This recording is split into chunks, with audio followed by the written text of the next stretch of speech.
There is new evidence showing that Liz Cheney and the other members of the January 6th House Select Committee intentionally hid testimony so that they could lie about Trump leading up to the 2022 midterm elections and use the lie as election interference for the 2024 race.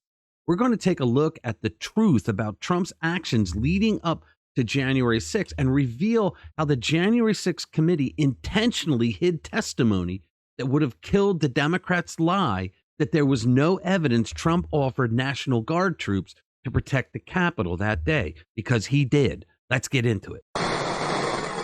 Hey guys, welcome back. So the January 6th committee has some explaining to do. They claimed that there was no evidence that Trump wanted to bring in National Guard to protect the Capitol. But surprise, surprise, newly uncovered testimony tells a completely different story. What they tried to bury will leave you speechless. According to Deputy Chief of Staff Anthony Ornato, Trump was the one pushing for 10,000 National Guard troops to secure the area. Can you believe that? The guy they accused of inciting an insurrection was actually trying to prevent violence. And just wait until you hear how far Liz Cheney and her merry band of Trump haters went to cover this up. Ornato testified that he overheard Chief of Staff Mark Meadows urging D.C. Mayor Muriel Bowser to request as many troops as needed. Meadows even mentioned the specific number, 10,000, saying, quote, "The president wants to make sure you have enough."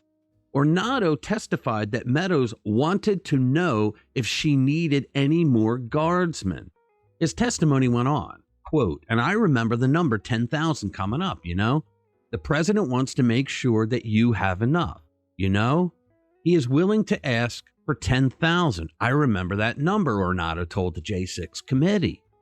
Now that you said it, it reminded me of it, and that she was all set. She had, I think it was like 350 or so for intersection control and those types of things, not in the law enforcement capacity at the time. But no, the committee couldn't have that getting out, could they? It might shatter their carefully crafted narrative about Trump being a seditious mastermind. So they did what any reasonable, unbiased investigators would do. They suppressed Ornato's testimony and kept those transcripts hidden from the public. Yes, they did that. The depth of this cover-up are honestly staggering, folks, even for D.C. standard. Not only did they mischaracterize Ornato's interview, but their allies started publishing hit pieces and conspiracy theories about the guy when he was scheduled for follow-up questioning. A career Secret Service official gets treated like a criminal all because his testimony didn't fit their agenda. It sounds about right for the kangaroo court that was the January 6th committee. It gets even better. Ornato's transcript also reveals how Trump's team was urgently trying to get backup from the Department of Defense as the protests turned chaotic.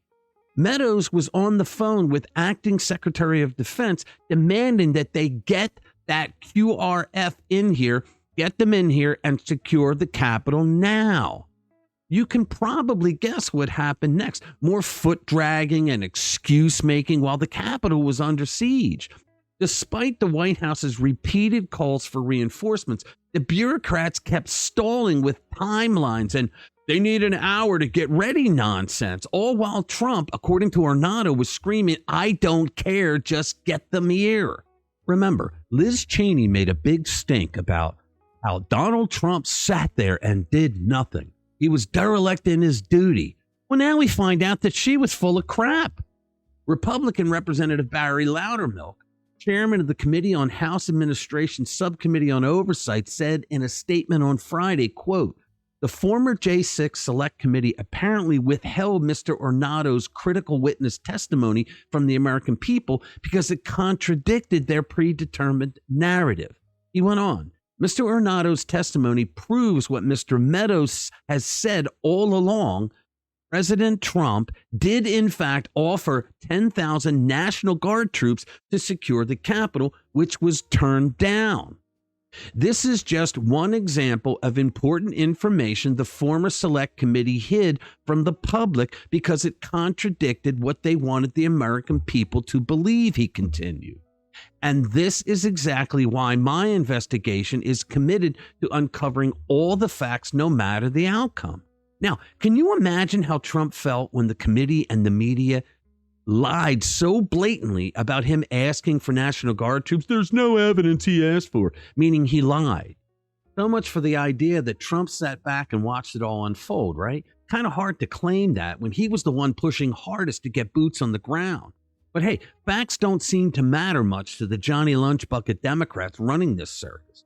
All right, guys, smash that like button if you think the January 6th committee's cover-up stinks worse than week-old garbage. Subscribe to our channel if you haven't already, and please share this video with like-minded friends who want to stay informed of what's really going on. Thanks for watching this video. I'll see you in the next one. People from